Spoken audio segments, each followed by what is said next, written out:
The list of athletes he coaches now or has coached at one time includes his wife, Jackie JOYNER-KERSEE, Jackie's brother, Al Joyner, who won the 1984 Olympic gold medal in the triple jump, Al's wife, Florence Griffith Joyner, the fastest woman in the world, Greg Foster, two-time world champion in the 110-meter hurdles, Valerie BRISCO, triple gold medalist in Los Angeles, and Jeanette Bolden, who won an Olympic gold medal in the relay in 1984. 2 weeks before the trials, Kersee's taking a moment to relax, a moment that won't last long. Get on the toes and move! Relax the body, upper body check. Elbows, body check. Relax the upper body. Good. Relax the upper body. Relax the upper body now. Come on. Heel flip rhythm. Come on. Quicken the rhythm left side. Quicken the rhythm left side. Quicken the rhythm left side.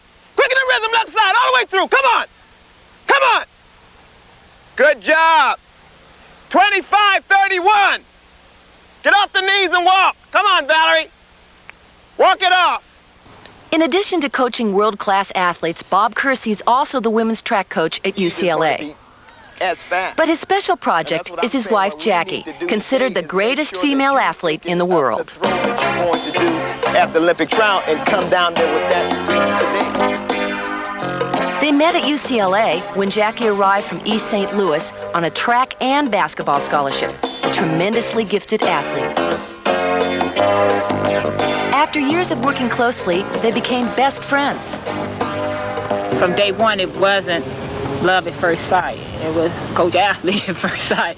And then as I grew with Bobby, or grew learning, his philosophy about coaching, then my feelings for Bobby grew too.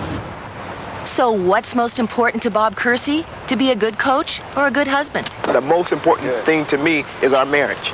She cannot do the next 20 Olympic Games. God spare our life, we can be married for the next 10, 20, 30 years, and that's what's more important to me.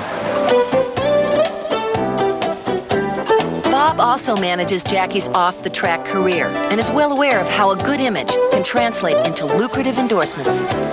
I feel my job is to critique and make sure that everything's in place. I like to see Jackie looking good. I like to see Jackie happy and people doing things to Jackie or for Jackie that's going to portray her in her true image.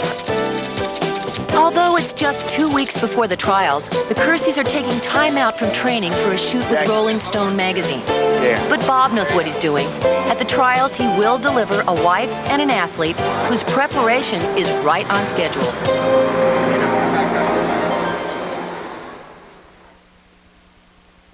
While Bob Kersee is a West Coast coach of the stars, on the East Coast, there's another coach, whom many young women believe to be heaven sent.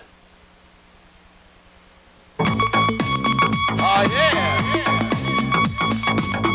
The Crown Heights section of Brooklyn is not the ideal training ground for Olympic athletes.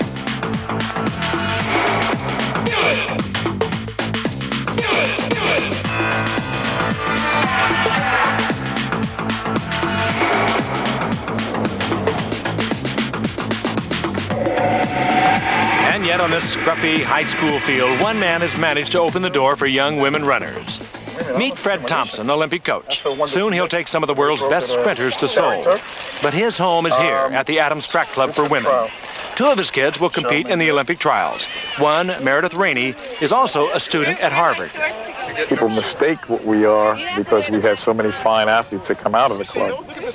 But basically, I've always done this to steer young people towards education. That's definitely very important to him because school, he'll say it over and over that his main thing that he wants us to be good at is school.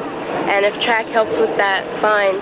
But if it was getting in the way of somebody's schoolwork, he would tell them not to come. I heard you got a report card. I want to see it. Where is it? Huh? You don't have it? Wait a second. Wait a second. But sports is more attractive to young people than school. So 28 years ago, Fred founded the Adams as a way to keep kids off the mean streets of this inner city. It has since become one of the most respected clubs in the country.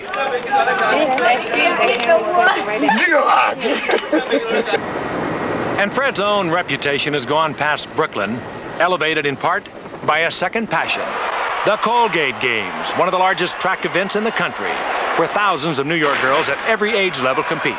It's the first opportunity for beginners and a platform for women with Olympic goals like Diane Dixon. For me, that's the entree level for these younger people to get the opportunity to compete, something that doesn't exist anywhere else in this country like this. It's a man with a mission who walks down the streets and into the boardrooms to drum up interest in these projects. And Fred Thompson is a hard man to talk down. Before he went into full-time coaching 16 years ago, he was a corporate lawyer with Fortune 500 companies. He knows how to make an argument, especially when those arguments come to young people and sports. I feel that we've got to get our act together. We've got to organize better. We've got to do more grassroots programming, and we've got to build facilities and make programming available for kids. If we don't, then we might as well forget sport. Just stay smooth. In Brooklyn, Fred does his part. As he sees it, sports provide an important lesson in life. People think that being involved so early is too competitive. I hear that. I used to hear that from school people all the time. You're crazy. From the time you come out and they spank you on your tail, you'll compete in the United States. His kids know their coach cares deeply about them, cares enough to fund this club out of his own pocket, enough to involve himself in every facet of his runners' lives. I feel so lucky to have met him, to know him. Anybody that comes in contact with him will say the same thing. I probably had one of the greatest lives of any person who ever lived, as far as I can see. I have memories that no one will ever have. Even though Fred Thompson never married, he has hundreds of kids, and 2 of them are going to the Olympic trials in Indianapolis. Are preparing for the second round of the 400-meter race. Both advanced out of their preliminary heats by slim margins. No, there's no shame to being scared. So everybody's scared, believe me. I don't care who they are, where they've been, and what have you. It's going around. Okay? To qualify for the semifinal round, Meredith and Stephanie will have to place in the top 5 of their heats. Meredith runs first, from the outside, lane number 7. She will have to start hard and grind all the way to the end. Both she and Fred are aware that it will take a personal best time for her to have any hope of advancing. Out, Mary! They're relaxed and go with them! They're relaxed and go with them! Come on, Tanya, do more, Tanya! Go on, Tanya! Coming down the final 100 meters, Meredith can push no harder. She fades to 7th and last in the heat. Her quest for a spot on the Olympic team ended. 2 heats later, Stephanie Salim is off. At age 19, she's twice been a member of the United States Junior World Team. She's shown potential, but not against the world-class ability of seasoned Olympians like Valerie Briscoe and Diane Dixon. Where did she go? Come on, Stephanie. Come on, Stephanie. Come on. Come on, Stephanie. Try. Her inexperience becomes obvious at the end. Like her teammate, Stephanie finishes 7th, and afterwards, here's the encouraging words of her coach. 4 years from now, it's your time. You got to go home. You got to work. You've got to get this experience. You've got to come in and get your head beat in. Meredith Rainey will probably never compete at this level of track again, but she will return to Harvard and concentrate on her studies. Under Fred Thompson, Stephanie Salim will continue to learn the intricacies of running at a world-class level. To Fred, both athletes are winners. The Olympic trials, not just a race, but a valuable experience to be applied throughout life. They got a lot of athletes, believe me. They don't even know how much. Progress doesn't go like this all the time. This is progress. Even though Fred's runners from the Adams Track Club are through competing, Fred is not. Last year, he was elected by the Athletics Congress, the national governing body of track and field, to coach the women's Olympic sprint team, one of the most prestigious positions in American track and field. Just take them one at a time. Now, as an official Olympic coach, Fred watches one of the early heats of the women's 100 meters, the finish of which would leave him stunned.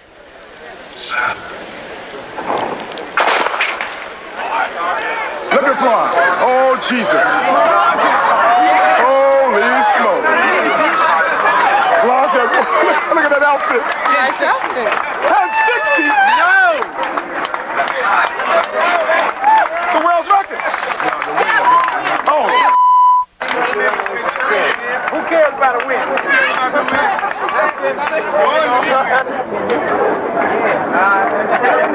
Oh, she dropped the message on everybody. She dropped the message on everybody now, right? Jeez. In the next round, Florence would shatter the world mark, making Fred's task of choosing her for the 400-meter relay an easy one. Can I say congratulations? Jesus Christ. I'm glad I sat here and watched this. Oh, my God.